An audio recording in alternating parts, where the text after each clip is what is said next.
morning, student. Today I am going to explain the lesson 2 of class 9th. Is matter around us pure? I have already explained about the mixture, the types of mixture like solution, suspension and colloid. Now I am going to explain the properties of colloid. Today our topic is properties of colloid. Colloid is a heterogeneous mixture. Colloid heterogeneous mixture होते हैं. For example, ink, milk, ये example है इसके. The size of particle of colloid is too small to be individually seen by naked eye. उसे हम necked आई से नहीं देख सकते, नंगी आंखों से नहीं देख सकते. Colloid are big enough to scatter the beam of light passing through it and make it path visible. Colloid में से अगर जो बीम ऑफ लाइट जाती है उसका रास्ता हमें दिखाई देता है, क्योंकि उसके पार्टिकल इतने बड़े तो होते हैं कि वे लाइट को स्कैटर कर दें, फैला दें और हम उसका पाथ देख सकें. They do not settle down when left undisturbed. जैसे हम सस्पेंशन में उसे अनडिस्टर्ब रख दें तो उसके पार्टिकल नीचे बैठ जाते थे, लेकिन कोलाइडल में ऐसा नहीं होता. उसके पार्टिकल उसमें मिक्स ही रहते हैं और नीचे नहीं बैठते. तो कोलाइडल इज क्वाइट स्टेबल, तो स्टेबल होता है. They can not be separated from the mixture by the process of filtration. अगर हम कंपेयर करें, सस्पेंशन में हम फिल्टर करके उसे अलग कर सकते थे उसके पार्टिकल को. जैसे चौक पानी में डाल रखा है तो चौक के पार्टिकल अलग हो जाएंगे, रेत के पार्टिकल अलग हो जाएंगे पानी में से फिल्टर के द्वारा. बट मिल्क के पार्टिकल फिल्ट्रेशन करने से अलग नहीं होते. But a special technique of separation should are configuration. इसमें हमें सेंट्रीफ्यूगेशन मेथड अपनाना पड़ेगा अगर उसके पार्टिकल अलग करना है. चर्निंग करनी पड़ेगी उसको जैसे गोल गोल घुमाते हैं ना मिल्क को, तो उसकी लस्सी अलग हो जाती है. इस तरह से चर्निंग प्रोसेस से उसे बोलते हैं सेंट्रीफ्यूगेशन टेक्निक. उसके द्वारा ही हम इसे सेपरेट कर सकते हैं. The components of colloidal solution are the. अब उसके कंपोनेंट्स क्या क्या होते हैं. एक होता है dispersed phase and the dispersion medium. The solute like component और the dispersed particle in colloid form the dispersed phase. जैसे चीनी पानी में घोली थी तो चीनी को हम सोल्यूट बोल रहे थे. इसी तरह जो चीज़ बड़ी कम मात्रा में होती है उसे बोलते हैं डिस्पर्स्ड फेज. और जिस कंपोनेंट में वो घुली होती है, जिसमें के अंदर वो होती है, उसे बोल देंगे dispersing medium. And the component in which the disperse phase is suspended. और जिस डिस्पर्स फेज में जिसमें वो डिस्पर्स फेज सस्पेंड होता है उसे बोलते हैं डिस्पर्सिंग मीडियम. तो डिस्पर्स्ड फेज और डिस्पर्सिंग मीडियम दो पार्ट है इसके. Colloids are classified according to the state. ये सॉलिड हो सकता है, लिक्विड या गैस, किसी भी फॉर्म में हो सकता है. और डिपेंड करता है डिस्पर्सिंग मीडियम पे कि उसका डिस्पर्सिंग मीडियम कैसा है. And the disperse phase a new common example of given. अब टेबल देखो, इसमें सारे के सारे ये कोलाइडल के एग्जाम्पल हैं. जैसे fog, cloud, mist, shaving cream, milk of magnesia, face cream, जो फेस पर क्रीम लगाई जाती है वो भी कोलाइड है.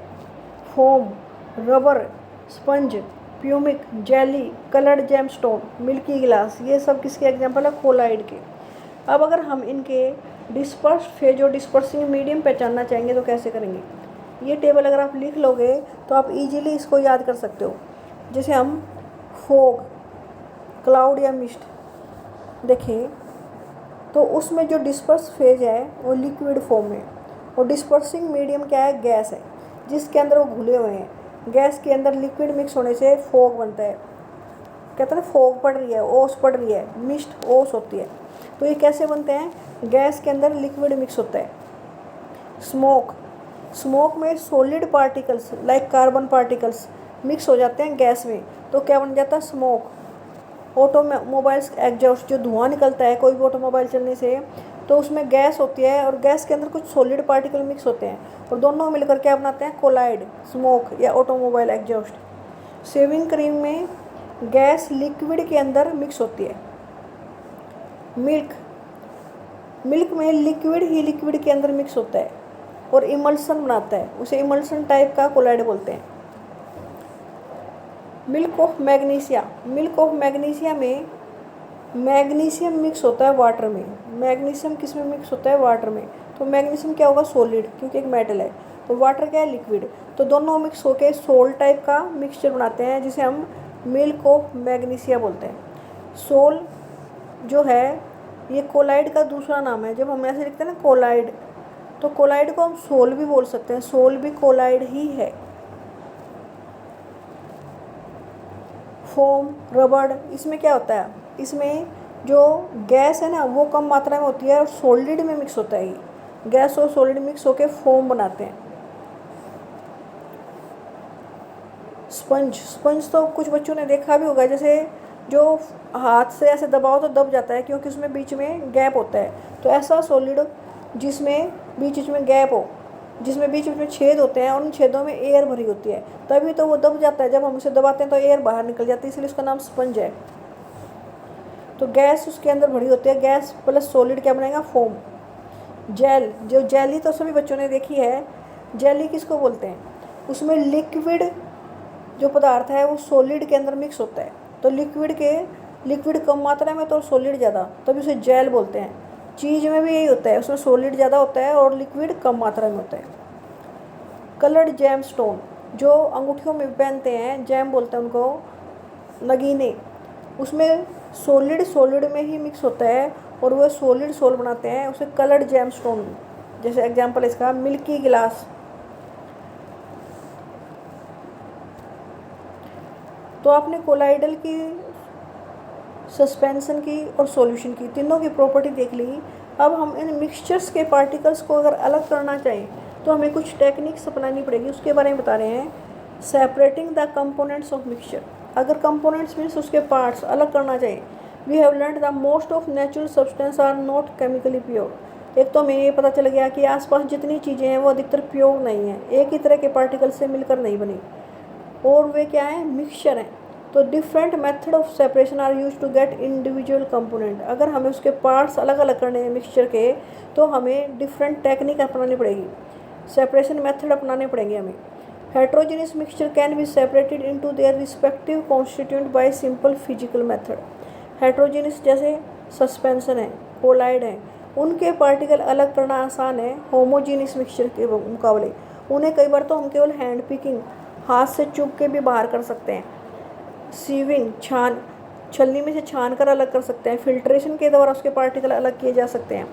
We use in our day to day life, sometimes special technique have to be used, और कई बार स्पेशल टेक्निक यूज करनी पड़ती है। जैसे how can we obtain coloured components of dye और ब्लू इंक। आपके पास ब्लू इंक है या ब्लैक इंक है, उसके पार्टिकल्स, उसकी डाई के जो कंपोनेंट है कैसे अलग करोगे। उसके लिए हम क्या करेंगे, एक्टिविटी करते हैं। Fill half a beaker with water, पानी ले लेते हैं बीकर में। पुट ए वाच ग्लास, ये जो ऐसी गिलास है ना उसको वाच ग्लास बोलते हैं। एक वाच ग्लास उसके ऊपर रख दिया, उसके मुंह पर। Put few drop of ink, उसमें कुछ थोड़ी सी इंक डाल दी। पहले बीकर लिया, बीकर के अंदर पानी भर लिया, पानी के ऊपर एक प्लेट रख दी जिसे वाच ग्लास बोला जा रहा है, उसके अंदर हमने थोड़ी सी इंक डाल दी। नाउ स्टार्ट द हीटिंग, अब उस बीकर को गर्म किया जा रहा है, नीचे से बर्नर से उसे गर्म करें। हम ये हीट इसको डायरेक्ट नहीं दे सकते, हमने ये जो इंक रखी है वाच ग्लास पर रखी, नीचे बीकर में पानी भरकर हम इधर से सीधा गर्म करेंगे तो हमारी जो इंक है ना जल जाएगी। लेकिन अगर हम ऐसा करेंगे तभी इवेपोरेशन होगा। इवेपोरेशन से क्या होगा, जो इंक के अंदर पानी है वो उड़ जाएगा। Continue heating as the evaporation goes, लगातार हीट देते रहो जिससे इवेपोरेशन होता रहेगा। Stop heating when you do not see any further change on the watch glass. लगातार इसमें से जो पानी होगा सारा उड़ जाएगा, बाकी पीछे क्या बच जाएगी, इसमें इंक बच जाएगी। आपको क्या मिलेगी, डाई मिलेगी, डिफरेंट तरह की डाई मिलेगी। डाई होता है कलर, क्योंकि जो इंक होते हैं उसमें पानी भी होता है, तो पानी तो इवेपोरेट हो जाएगा और पीछे जो रह जाएगी डाई, डिफरेंट तरह के कलर मिलेंगे आपको।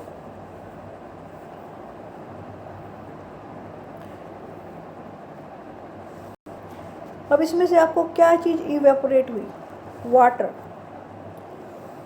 तो और वाच ग्लास पर क्या कोई रेजिड्यू बचेगा, यस बचेगा। और क्या चीज़ वही इवेपोरेट हुई, वाटर, पानी इवेपोरेट हो गया।